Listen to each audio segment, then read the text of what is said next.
Okay, boys and girls, today we're going to be looking at our ratios. With our ratios, we're going to be focusing on our part-to-part ratio. This part-to-part ratio is one of two different types of ratios. If you want to revise those types of ratios, watch the video before this one. Uh, in this question, it's going to be a question from our homework. Our homework question had to deal with a piano keyboard.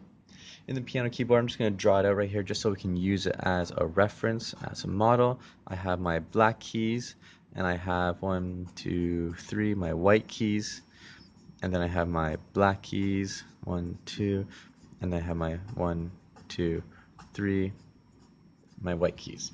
Okay? Now inside here, this is a part-to-part relationship because I know that the whole thing means the entire keyboard. Right? And question 1a is not talking about the entire keyboard.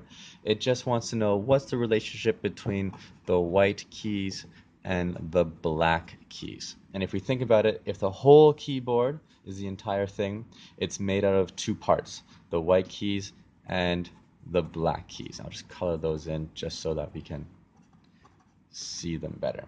Okay?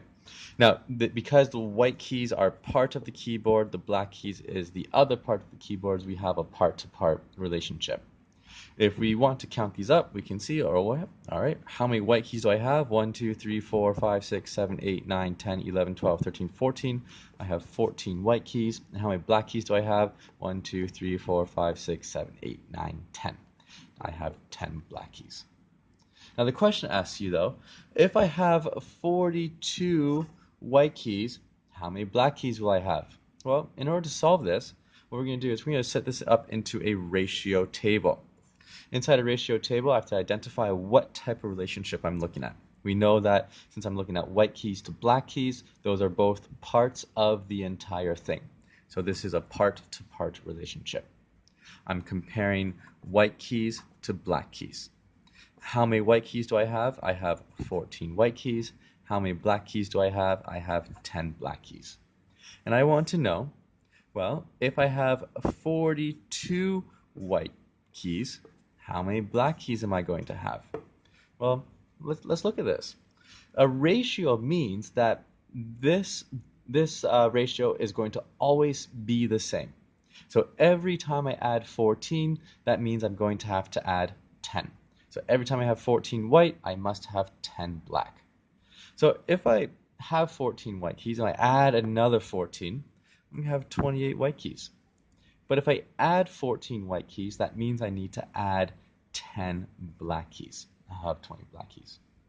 If I add this again, I can add 14 again.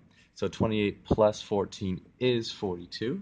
But if I add 14 white keys, that means I have to add 10 black keys. 20 plus 10, I'm going to end up with 30. And there you have it. If you have 42 white keys, you're going to have 30 black keys. And if you've noticed this, we're just doing repeated addition. That's all we're doing up here. And if you can recall back to elementary school and our first unit, repeated addition, we have another word for that. That's just multiplication. How many times did I multiply, or how many times did I add 14 to get to 42? Well, 3 times. So 14 times 3 is 42.